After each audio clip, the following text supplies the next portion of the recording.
When people talk about homosexuality, they often ask, is it a choice? I heard it is. Hello, what's your name? Christian. Well, Christian, let's see what the latest science has to say. Oh, that. To help us, here are two gay people, George and Martha.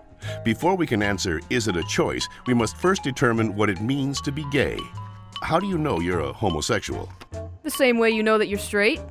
Since the 19th century, many theories about homosexuality have been offered that are untestable and contradictory.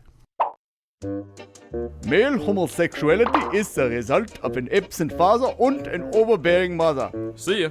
Stand up straight, dear. And the female homosexual has never recovered from her anger over not having the penis. She wishes to avenge her perceived castration by taking another female as her sexual object. You're kidding me, right? Well, I've always been told that homosexuality is unnatural. Is it? In fact, homosexual relations are common in nature, including zebras, baboons, dolphins, sheep, buffalo, ducks, foxes, elephants, horses, gorillas, moose, house cats, pigs, mice, rabbits, swans, and lions, to name a few. Well, okay, but we're not animals. Human beings have free will. You don't just decide who to love. Settle down there, Martha. Christian does have a point, but let's take a look at the most recent scientific evidence. As they study sexual orientation, scientists are currently looking at three main areas: genes, hormones, and birth order. Of course, most of these studies focus only on male sexuality. Sorry, Martha. What a shock. Let's first look at studies of identical twins. Hi.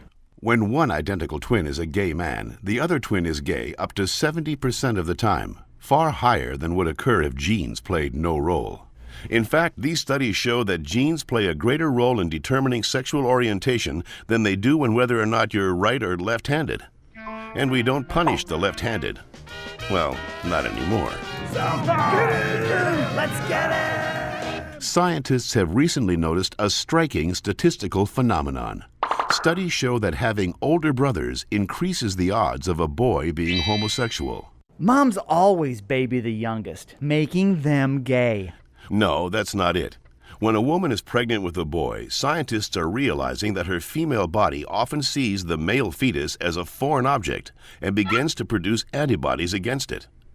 The more boys a woman has, the more adept her body becomes at feminizing the fetus, which may explain why with every successive boy, the odds that he will be gay go up significantly.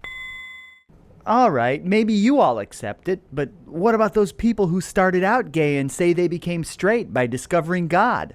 What about ex-gay ministries? Even so-called ex-gay ministries don't claim to change a person's inner sexual desires, just his or her sexual conduct. We're still gay.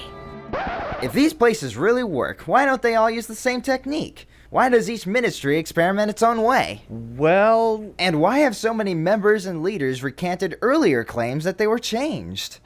maybe these programs don't work for everyone, but what's the harm? How about the feelings of shame and guilt they instill and reinforce in their victims? Or the money, energy, and time they sap from people who have nothing wrong with them? Says you. Well, in point of fact, not just George says that, Christian. The American Medical Association, the American Psychiatric Association, the American Psychological Association, the American Psychoanalytic Association, the American Academy of Pediatrics, and the National Association of Social Workers have all stated that homosexuality should not be treated as a mental disorder, and that they oppose attempts at reparative or conversion therapy, and that sexual orientation is not a choice and cannot be changed. So that's it. I'm supposed to believe that it's not a choice just because all those doctors and scientists say so? Or you could just ask us. I do know this one girl named Heather who goes back and forth, but she's Shut up.